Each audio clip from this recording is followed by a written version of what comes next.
Às vezes, o perigo pode estar muito mais perto do que imaginamos.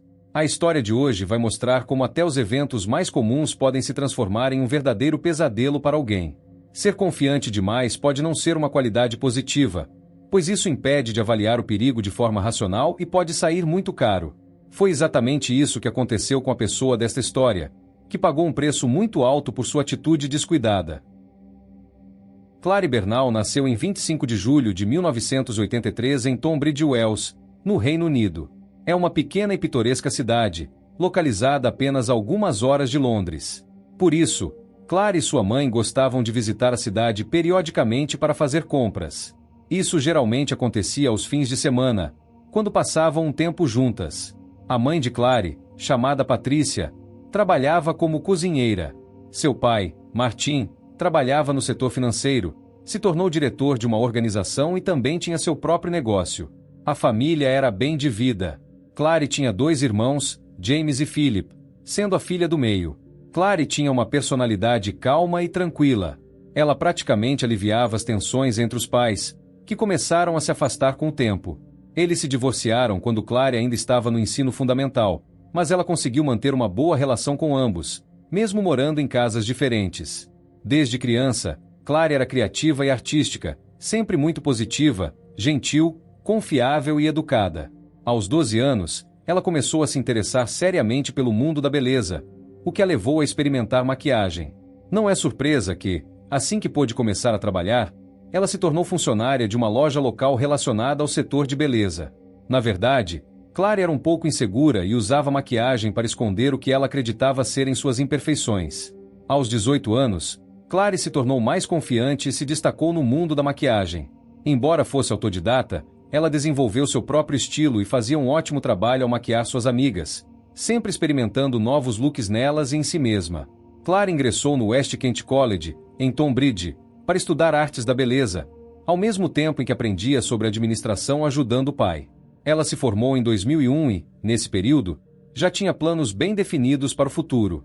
Clary queria se especializar em maquiagem para teatro e cinema, trabalhando em sets de filmagens. Em 2003, Clary decidiu mudar de emprego para algo mais interessante. Ela começou a procurar oportunidades em grandes lojas de cosméticos, desejando se tornar gerente para ganhar mais experiência na área. Por iniciativa própria, ela reuniu os números das lojas que gostava e enviou cartas aos seus responsáveis. Foi assim que foi chamada para uma entrevista na loja Harvey Nichols, em Knightsbridge. Esse era um famoso, luxuoso local de venda de cosméticos de cuidados com a pele, um dos melhores estabelecimentos desse tipo em Londres.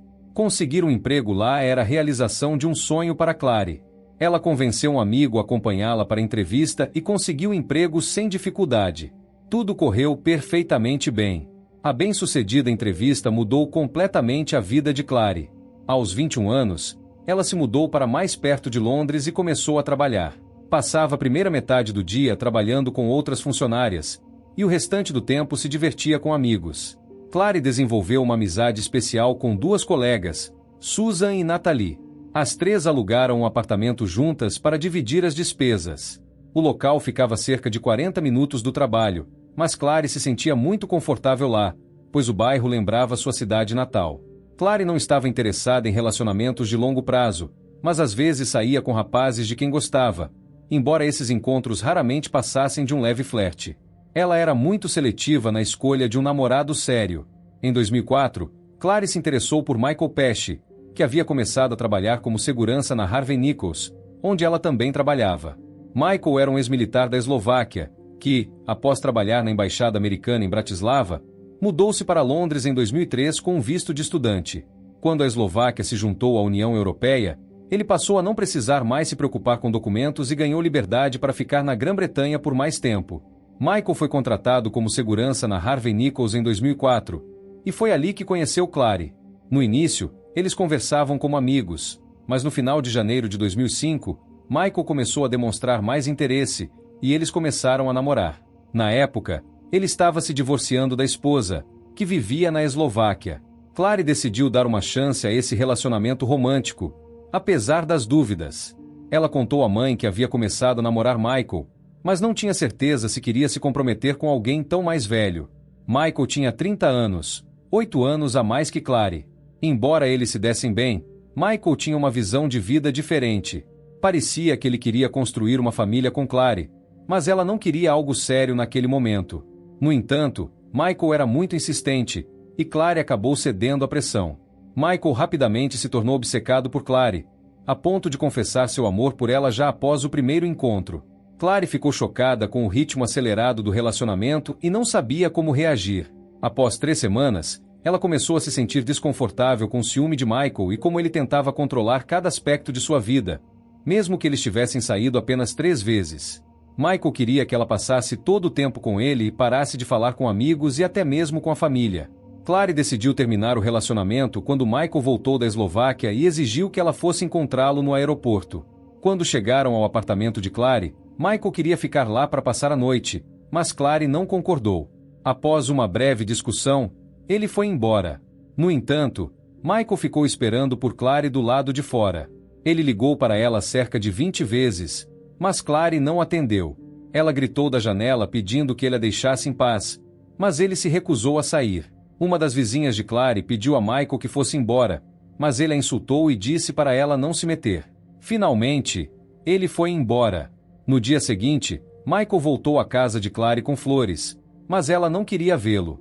Clary estava preocupada com o fato de que continuaria cruzando com ele no trabalho, e era exatamente isso que acontecia.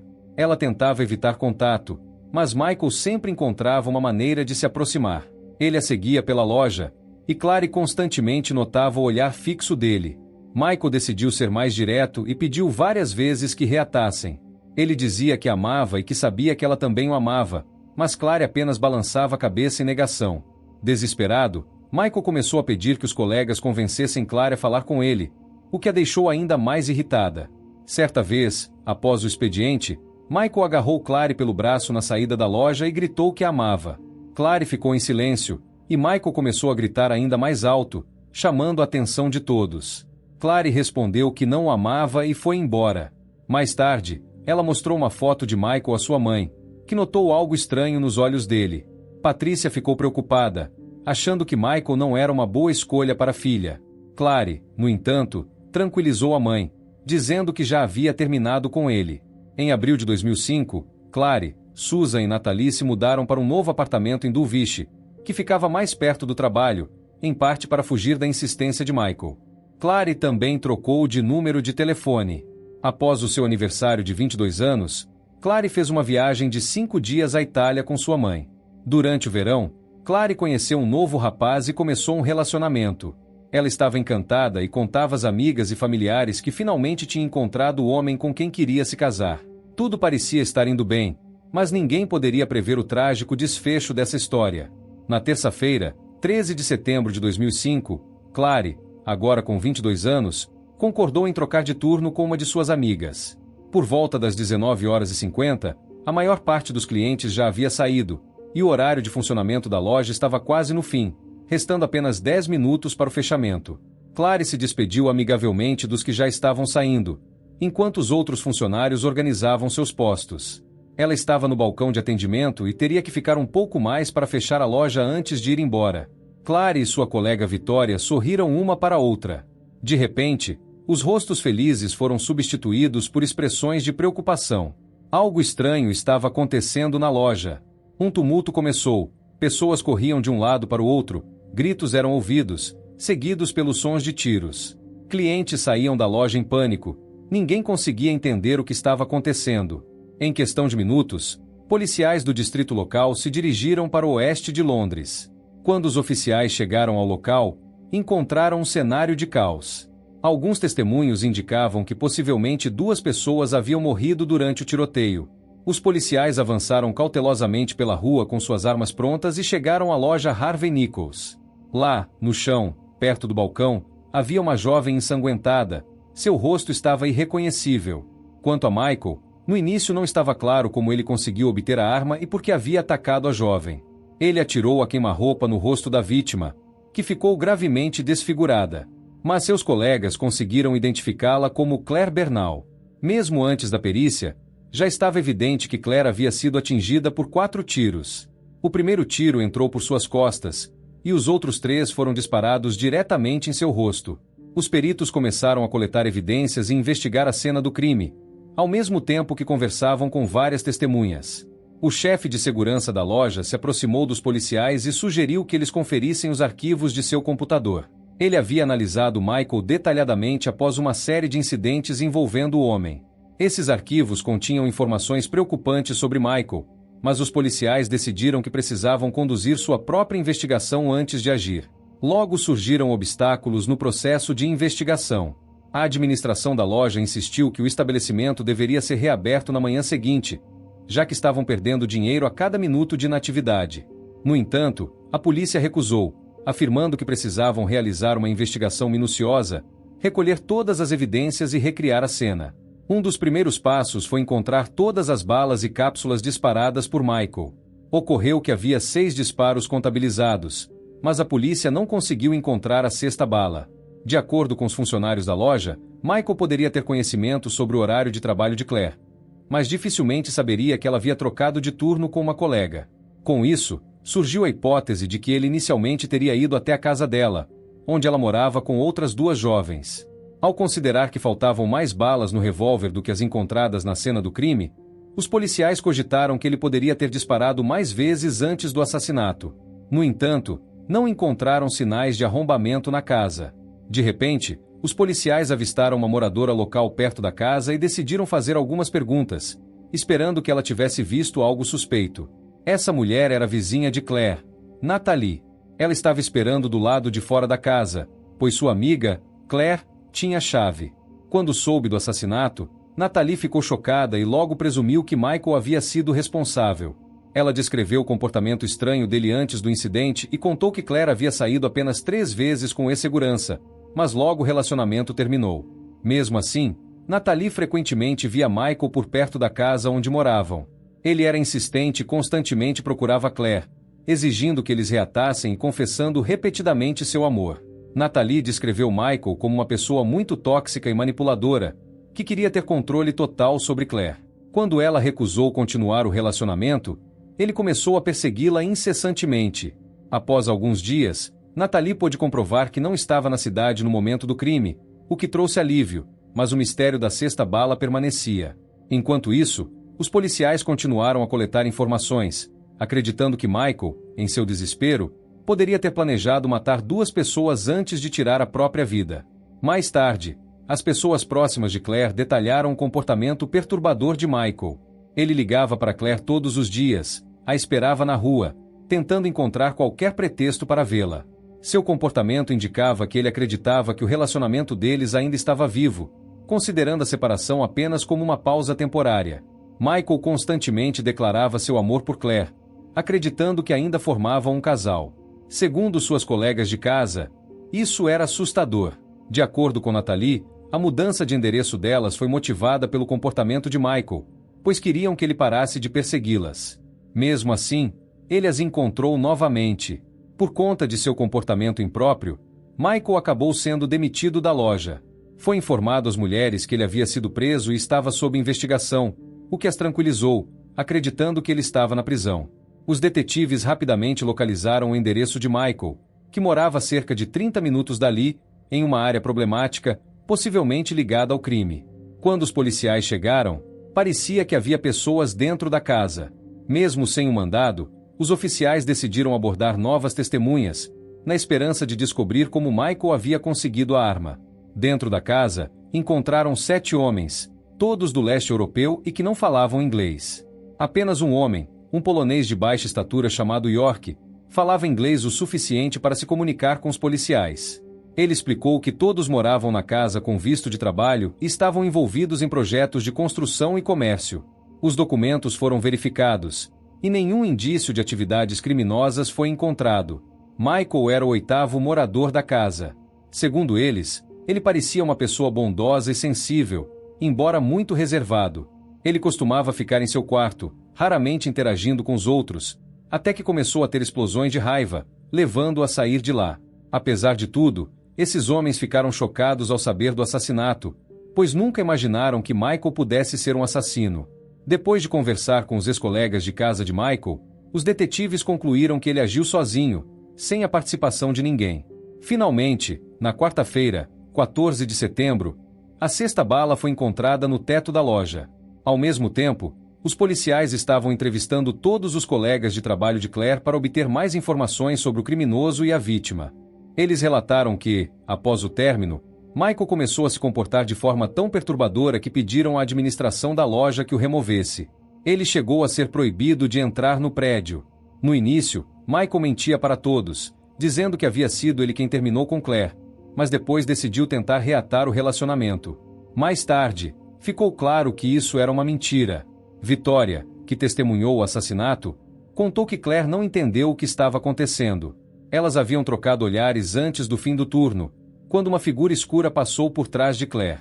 Victoria inicialmente pensou que fosse o novo namorado de Claire, tentando fazer uma surpresa, até que viu a arma nas mãos de Michael. O primeiro tiro foi disparado, e Claire caiu no chão. Victoria viu o criminoso se aproximar dela e disparar mais alguns tiros. A testemunha da execução tentou fugir em pânico e ouviu mais 2 tiros atrás dela. Quando instintivamente olhou por cima do ombro, já não via mais ninguém atrás do balcão. Nesse momento, Michael havia se suicidado. Várias testemunhas forneceram descrições detalhadas do ocorrido, corroborando o testemunho de Victoria. Descobriu-se que a sexta bala foi perdida porque o primeiro tiro que Michael disparou contra a própria cabeça errou o alvo e atingiu o teto. O segundo tiro, no entanto, foi fatal, e o segurança morreu instantaneamente. Os detetives conseguiram encontrar o novo apartamento onde Michael estava morando recentemente, mas não descobriram indícios de onde ele havia conseguido a arma ou se havia um cúmplice. York entregou aos policiais uma série de anotações que encontrou no quarto de Michael. Ele fazia anotações tanto em inglês quanto em eslovaco, o que deixou claro que ele estava perseguindo Claire há bastante tempo. Havia até o endereço do novo apartamento para o qual ela havia se mudado com suas amigas. Ele a monitorava constantemente. Aparentemente, o perseguidor realmente nutria sentimentos profundos por Claire, a ponto de escrever poemas para ela em 2 idiomas. No entanto, ele vivia em um mundo de fantasia, onde Claire era sua única e verdadeira paixão. Quando descobriu que ela tinha um novo namorado, entendeu que não havia chance de reconciliação. Foi então que Michael tomou a decisão de matar Claire e a si mesmo. Claire foi atingida por um único tiro nas costas, e todos os outros disparos foram feitos em seu rosto. Michael claramente estava muito zangado com ela e quis destruir sua beleza. Em seu sangue foi encontrada uma alta quantidade de substâncias ilícitas, acima de 2,5 vezes o limite perigoso, levantando a dúvida se ele era dependente e se essa quantidade era parte de sua rotina ou ele usou a substância de propósito para ganhar coragem de cometer o assassinato e exagerou. Todos que conheciam essa história descreviam o assassino como uma pessoa muito insistente e inadequada, especialmente nos relacionamentos com Claire. Foi muito difícil para ela terminar com ele, mas, mesmo depois disso, as perseguições continuaram e se tornaram assustadoras. Ele a seguia diariamente. Mesmo após ser demitido, ele a perseguia no metrô, ligava até 50 vezes por dia e enviava mensagens constantemente. Apesar de Claire ignorar seu comportamento o máximo que podia, Michael simplesmente não entendia a palavra não. Quando Claire continuou ignorando as mensagens de texto, o tom de Michael mudou de declarações de amor para ameaças de morte. Em uma mensagem, ele escreveu: "Eu vou me matar se não pudermos ficar juntos. Se eu não puder ficar com você, ninguém poderá." Claire estava muito assustada com o trabalho e tinha medo de ir até lá. Ela não conseguia se concentrar e começou a se atrasar. Claire começou a pensar em trocar de emprego, já que sua saúde havia piorado bastante devido à ansiedade constante. Ela sofria de insônia e desenvolveu várias infecções oculares. Um dos incidentes mais assustadores aconteceu no dia 26 de março. Claire estava voltando do trabalho de metrô, e Michael sentou-se na frente dela o tempo todo, exigindo atenção. Claire o ignorou, mas isso não ajudou. Ela saiu em uma estação, tentando pegar outro trem. Ele a empurrou na plataforma e depois a seguiu, sentando-se novamente na frente dela. Nesse momento, Claire começou a chorar e disse que, se ele não parasse com a perseguição, ela iria à polícia. Michael respondeu que, se ela fizesse isso, ele a mataria. Claire mudou sua estratégia e disse que, se ele a deixasse em paz, ela não faria nenhuma denúncia. Parecia que isso havia funcionado, apesar de ele estar furioso e gritar no vagão. Ele saiu na estação seguinte. Essas perseguições já haviam levado os nervos de Claire ao limite, e ela teve um ataque de pânico no momento. Ela sabia que isso provavelmente não pararia Michael. Claire pediu ajuda à mãe, que a aconselhou a conseguir uma ordem de restrição. No final, Claire realmente denunciou seu perseguidor, embora tenha demorado um pouco, já que ela estava começando a desenvolver paranoia real. Michael foi preso e até passou por uma avaliação psiquiátrica, mas foi considerado mentalmente saudável e liberado sem acusações. Michael conseguiu enganar a todos, culpando Claire por tudo o que estava acontecendo. Ele foi apenas advertido de que, se continuasse a contatá-la, seria preso. Claire soube que Michael havia sido libertado. Claire decidiu se mudar com amigas. Mas, para seu espanto e horror, apenas um dia após a mudança, enquanto elas descarregavam as coisas no novo apartamento, Claire viu Michael pela janela. Ele apenas as observava e acenava amigavelmente. Claire chamou a polícia, mas, quando os policiais chegaram, ele já havia fugido. Apenas um dia depois, tudo aconteceu novamente.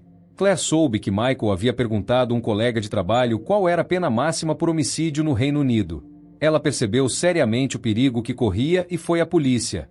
Desta vez, conseguiram prender o criminoso. No entanto, parecia que ele não se importava com a prisão, pois até levantou as mãos algemadas no ar para que Claire pudesse vê-las pela janela. Michael continuava a sorrir amigavelmente. Ele foi acusado de perseguição e ameaça de morte.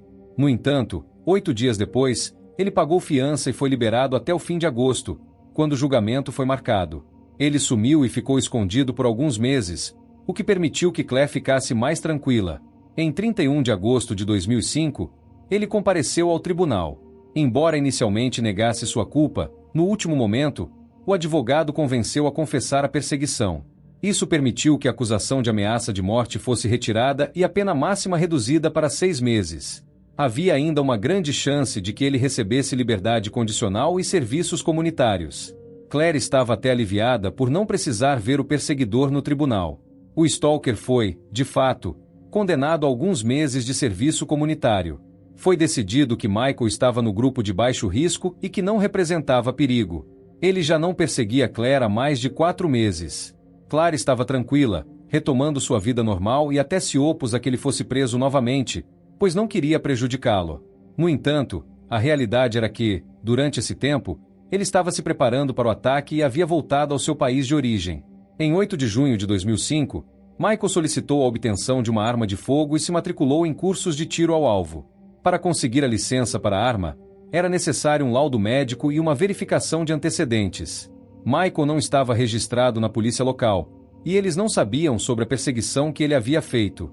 Ele também não tinha condenações anteriores em seu país de origem, e o médico declarou que ele estava saudável. Michael aproveitou essas brechas e, em 14 de junho, conseguiu a licença para a arma. O criminoso foi imediatamente a uma loja e comprou a arma. Era uma pistola compacta de 9 mm. Apesar de estar sob investigação, Michael conseguiu escapar do radar com a arma. Agora ele só precisava esperar a audiência, marcada para 31 de agosto. O criminoso sumiu até essa data. Na sexta-feira, 16 de setembro, Claire tinha uma entrevista marcada. Finalmente, ela estava prestes a conseguir o emprego dos seus sonhos como administradora em uma empresa. Ela estava em um relacionamento com outro jovem, mas não contou a ele sobre o perseguidor, pois não queria preocupá-lo desnecessariamente. O mais impressionante foi a decisão do tribunal. Graças a um acordo judicial, Michael conseguiu evitar a pena máxima de 5 anos de prisão por ameaças de morte. Ele se fingiu de pessoa razoável, o que o colocou na categoria de baixo risco. No final, todas essas coincidências e truques permitiram que ele evitasse um castigo completo por suas ações. Durante uma investigação interna, foram descobertos vários erros cometidos pelas autoridades, incluindo a falha em registrar Michael na lista de criminosos depois dos incidentes no metrô. As amigas de Claire já suspeitavam que Michael representava uma ameaça maior do que ela imaginava. Por isso, Natalie, uma das amigas, relatou suas preocupações ao chefe de segurança da loja de cosméticos. O homem se interessou pela denúncia e começou a revisar as gravações das câmeras de segurança. Ele rapidamente percebeu que Michael estava realmente seguindo Claire de perto e a assediando. Muitas vezes, ele fazia isso de forma discreta, observando-a por meio de espelhos. Depois disso, Michael foi transferido para outro departamento da loja para que não cruzasse o caminho de Claire. Mas isso não ajudou. Ele continuou a rondar o local de trabalho dela. Esse comportamento teve um impacto sério em Claire. Ela frequentemente notava o olhar dele através dos espelhos, o que a deixava completamente assustada e a fez desenvolver paranoia e ataques de pânico. Graças ao chefe de segurança, que contatou a polícia, Michael foi chamado pela direção e demitido 2 dias depois, o que provavelmente o irritou ainda mais. No entanto, o chefe de segurança não parou por aí. Ele conversou com todos os funcionários da loja. Na opinião dele, Michael já tinha planejado matar Claire em março, mas não conseguiu realizar o que pretendia. Desde o início, era óbvio para todos que esse relacionamento era doentio, exceto para Claire. A garota era tão ingênua que isso acabou custando sua vida. A família da vítima processou as autoridades de Londres, acusando-as de negligência. No entanto, como costuma acontecer, os policiais foram absolvidos, e o trabalho deles foi considerado profissional. De acordo com o tribunal, por não haver problemas prévios com a lei, ninguém acreditava que Michael fosse perigoso. Segundo a corte, eles não poderiam ter evitado a morte de Claire e agiram estritamente dentro dos limites da lei. Sem conseguir justiça, a mãe de Claire começou sua própria campanha, apoiada por outras mulheres que perderam suas filhas ou sofreram nas mãos de perseguidores e da inércia das autoridades. Isso provocou um endurecimento nas leis e punições por perseguição de mulheres. Atualmente, a pena máxima para esses casos é de 10 anos de prisão.